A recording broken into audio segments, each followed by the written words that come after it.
আধা দামত সামগ্ৰী বিক্ৰীৰ প্ৰলোভনেৰে খাৰবেটাৰ গ্ৰাহক ৰাইজক ৰামঠগন্তি পলাই গ'ল বহিৰাজ্যৰ ব্যৱসায়ী। কোটি টকা সংগ্ৰহ কৰি উঠা হ'ল বহিৰাজ্যৰ প্ৰবঞ্চক ছদ্মভিষী ব্যৱসায়ী দল। সহস্ৰল গ্ৰাহকৰ কোটি কোটি টকালৈ উঠাও চেন্নাইৰ ব্যৱসায়ী দল। ৰাজ্যত অনলাইন ট্ৰেডিং কেলেংকাৰী অব্যাহত থকাৰ মাজতে দৰঙৰ খাৰবেটিয়াত ৰাইজৰ কোটি কোটি টকা লুটি পলাই উঠাও হ'ল বহিৰাজ্যৰ ব্যৱসায়ী। অৰ্ডাৰ কপি হাতত লৈ হাহাকাৰ শ শ গ্ৰাহকৰ মাজত দৰঙৰ খাৰবেটিয়াৰ গ্ৰাহক ৰাইজক ৰামঠগন্তি উঠাও হ'ল এটি ট্ৰেডাৰ্ছ নামৰ ব্যৱসায়ী দল। উল্লেখ্য যে প্ৰায় এমাহ পূৰ্বে চেন্নাইৰ এটা ব্যৱসায়ী দলে খাৰবেটিয়াত আৰম্ভ কৰিছিল ব্যৱসায়। খাৰবেটিয়াৰ নিমতলিত এখন ভাড়া দোকান লৈ ৰান্ধনী ঘৰৰ যাৱতীয় সা সামগ্ৰীৰ লগতে fridge, showcase, TV, mobile, AC, বিচনা আদিৰ অফাৰ দি গ্ৰাহকৰ পৰা দৈনিক আগধন হিচাপে সংগ্ৰহ কৰিছিল লাখ লাখ টকা। আগধন জমা কৰাৰ 10ৰ পৰা 12 দিন পাছত সামগ্ৰী যোগান ধৰাৰ প্ৰতিশ্ৰুতি দি গ্ৰাহকক দিছিল ৰচিদ। ইতিপূৰ্বে কিছু গ্ৰাহকক অৰ্ডাৰ মতে সামগ্ৰী যোগান ধৰিছিল যদিও হাজাৰ হাজাৰ গ্ৰাহকক ঠগন দিয়া আছে পুৱাই আগধন জমা লোৱা প্ৰতিষ্ঠানটোৱে দোকান বন্ধ কৰি উঠাও হোৱাত গ্ৰাহকৰ মাজত হাহাকাৰ লাগে। আগধন জমা কৰা গ্ৰাহকক আজি সামগ্ৰী যোগান ধৰাৰ কথা আছিল, দোকান বন্ধ কৰি পলাইছে প্ৰবঞ্চকৰ দল। তাৰ পাছতেই গ্ৰাহকৰ মাজত হাহাকাৰ অৱস্থাৰ সৃষ্টি হৈছে।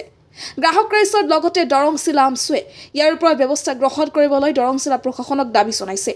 ইফালে বেলাচিত সেনাই ঘৰ মালিকৰ ওপৰতো সন্দেহৰ আঙুলি টোৱাই তাৰ বিৰুদ্ধেও ব্যৱস্থা গ্ৰহণ কৰিবলৈ প্ৰশাসনক দাবী জনাইছে।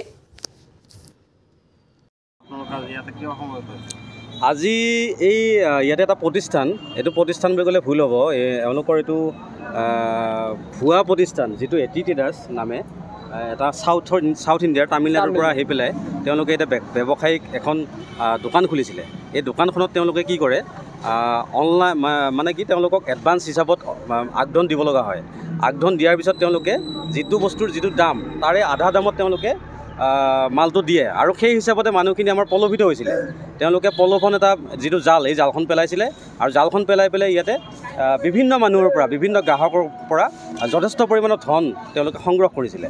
প্ৰায় তেওঁলোকে আজিৰ তাৰিখত, আজি যিহেতু তেওঁলোক পলাতক হ'ল, এই পলাই যোৱা অৱস্থালৈ তেওঁলোকে প্ৰায় 2 পৰা 2.5 কোটি টকা ইয়াৰ পৰা মানে আত্মসাৎ কৰি পলাইছে। এতিয়া এই ক্ষেত্ৰত ইয়াৰ যিসকল স্থানীয় লোক, আমি স্থানীয় লোকৰ কথা নকওঁ, যিজন ইয়াৰে মালিক, ৰুমৰ যিজন মালিক, এই স্বত্বাধিকাৰী যিজন, তেওঁ হয়তো ইয়াতে জড়িত আছে। আমাৰ সন্দেহ হৈছে, এই সন্দেহটো আমাৰ আগতে আছিলে। সন্দেহৰ ভিত্তিত আমি আগতে এদিন ইয়াতে উপস্থিত হৈছিলোঁ। আমাৰ দৰং জিলা সমিতিৰ বিলাচী থানাৰ ফালৰ পৰা আমাৰ নচিও আছিলে ইয়াতে, আমাৰ খাৰবেটিয়াখন এওঁ চাই থাকে, আমাৰ ইয়াতে আঞ্চলিক এখন হ'ব লগা হৈ আছে, এওঁ চাই থাকে। এওঁ এদিন আহিছিলে ইয়াতে, কিন্তু অহাত আমি আহোঁতে তেওঁলোকে বিভিন্ন ধৰণে আমাক তেওঁলোকে ভাবুকি প্ৰদান কৰিছিলে যে এইটো হ'ব, এইটো তেওঁলোকে ইয়াত কৰিব নোৱাৰে, আমি আছোঁ ইয়াতে, তেওঁলোকক আমি বহাইছোঁ, আমি ইয়াতে দোকান দি আহিছোঁ, গতিকে তেওঁলোকে এইটো কৰিব নোৱাৰে। গতিকে এই ক্ষেত্ৰত আপোনালোকে মাত মাতি কোনো লাভ নাই বা মাত নামাতিব। তেওঁলোকৰ লিগেল ডকুমেণ্টছ গোটেইখিনি আছে আৰু ডকুমেণ্টছ আমি চাইছোঁ, তেওঁলোকৰ ডকুমেণ্টছ গোটেইখিনি কিন্তু GSTNৰ পৰা ধৰি ট্ৰেড লাইচেঞ্চৰ পৰা ধৰি গোটেইখিনি আমাক দেখাইছে, কিন্তু গোটেইখিনি আমি ভেৰিফাই কৰিছোঁ, কিন্তু চব ঠিকেই পাইছিলোঁ। কিন্তু তাৰ তেওঁলোকৰ যিটো ছিষ্টেম ব্যৱসায়িক, এই ছিষ্টেমটো আমাৰ অকণমান সন্দেহ আছিলে।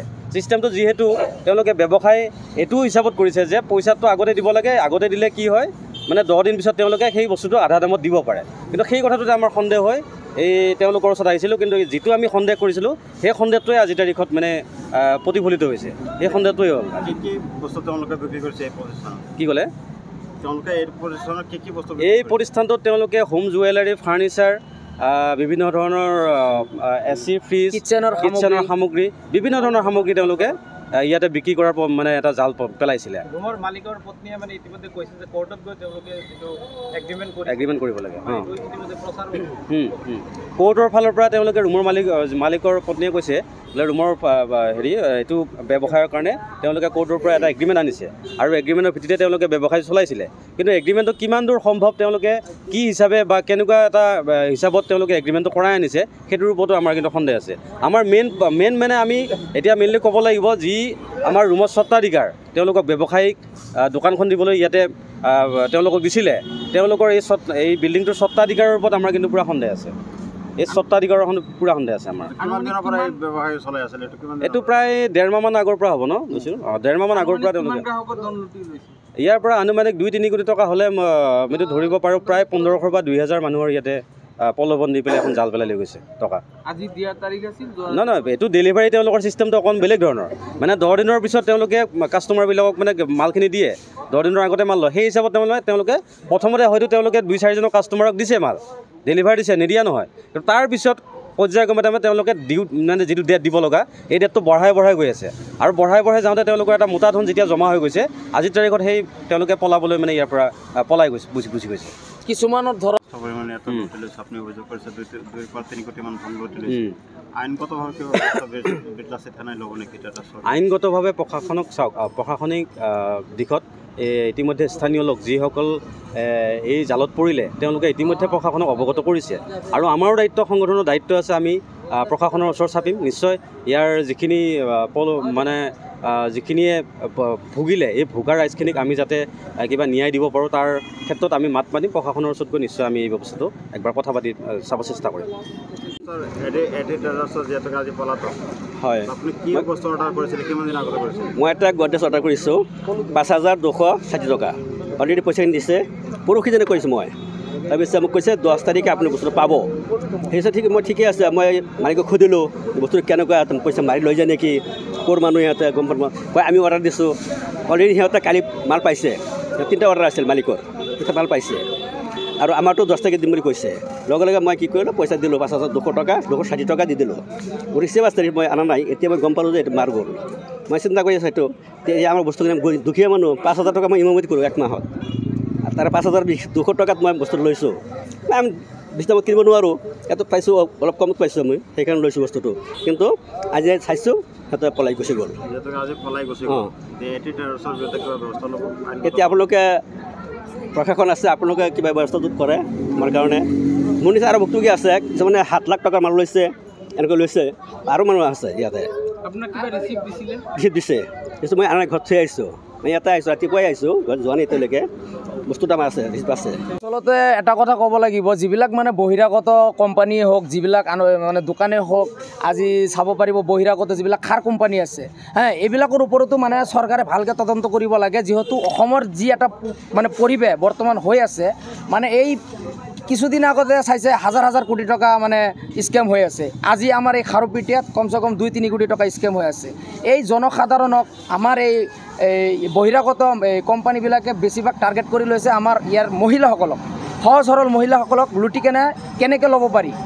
এইবিলাক স্কিমটো ইয়াতে যিমান সামগ্ৰী আছিলে চব মানে লেডিজ আইটেম, বেছিভাগ কিটচেনৰ আপোনাৰ ঘৰৰ যিমান সামগ্ৰী আছে মানে সহজ সৰল মানুহ। এতিয়া ঘৰত মহিলাসকলে কি কৰে, হাজবেণ্ডক মানে প্ৰেছাৰ ৱাইজ কৰে যে আমাক এইটো আনি দিয়ক, এইটো আনি দিয়ক। আৰু ইয়াৰ সৰল সৰল মানুহবিলাকে কি কৰিছে, এই মহিলাসকলে মানে ধৰক সিহঁতৰ হাজবেণ্ডবিলাকে কাম কাজত ব্যস্ত থকা মানুহ, এইবিলাকত লাগি নাথাকে। মহিলাসকলে কৈছে 5,000 টকা দিয়ক, আমি ফাৰ্নিচাৰ এইটো অৰ্ডাৰ দিম। সিহঁতে যায় আৰামছে অৰ্ডাৰ দিছে। কিন্তু বহিৰাগত এইবিলাক কোম্পানীবিলাক যে আহে, সিহঁতে ধৰক আজি ঘৰ মালিকে এগ্ৰিমেণ্ট কৰিছে, কোৰ্ট এগ্ৰিমেণ্ট কৰিছে, কিন্তু ঘৰ মালিকৰ এগ্ৰিমেণ্ট কৰাটোক আমি মানে ইয়াতে মানে সমাপ্ত বুলি ক'ব নোৱাৰোঁ, তেওঁৰ দায়িত্ব আৰু আছে। এই কোম্পানীটো ক'ৰ, অসমৰ নে নাই, বাহিৰৰ নে নাই, এই বস্তুত মানে ঘৰ মালিকে মানে চকু ৰাখিব লাগিছিল, নজৰ ৰাখিব লাগিছিল। আৰু তেওঁ যিহেতু ইয়াৰ মানে এজন গ্ৰাম সেৱক, আৰু তেওঁৰ পত্নীও টিচাৰ হয়, তো সেই হিচাপে চৰকাৰী বিষয়া কৰ্মচাৰী হিচাপে মানে ইহঁতে অলপ মানে তদন্ত কৰিব লাগিছিল, সচেতন হ'ব লাগিছিল। আৰু যিহেতু ইয়াৰ ৰাইজবিলাক সহজ সৰল, এই বস্তুটো দিওঁতে আগৰ পৰাই মানে প্ৰশাসনক বস্তুটো অৱগত কৰাই ৰাখিব লাগিছিল যে এনেকুৱা এটা স্কেম হ'ব পাৰে, বা আমাৰো এটা সন্দেহ আছে। যিহেতু ৰাইজ আহি আছে, আগৰ পৰাও ৰাইজে বহুতে ইয়াতে হা হুলস্থুল কৰিছে, কিন্তু নিউজ কৰিব দিয়া নাই এই ঘৰ মালিকে। তো এইখিনিয়ে কথা, তদন্ত হ'ব লাগে, উচিত তদন্ত হ'ব লাগে সকলোৰে ওপৰত। আমি ৰুম ভাড়া দিব লাগে, ৰুম ভাড়া দিছোঁ, তেওঁলোকে এগ্ৰিমেণ্ট দিছে, তেওঁলোকে এড্ৰেছ দিছে, কোৰ্টত এগ্ৰিমেণ্ট কৰোৱা বুলি তেওঁকো মাতি নিছে কোৰ্টত।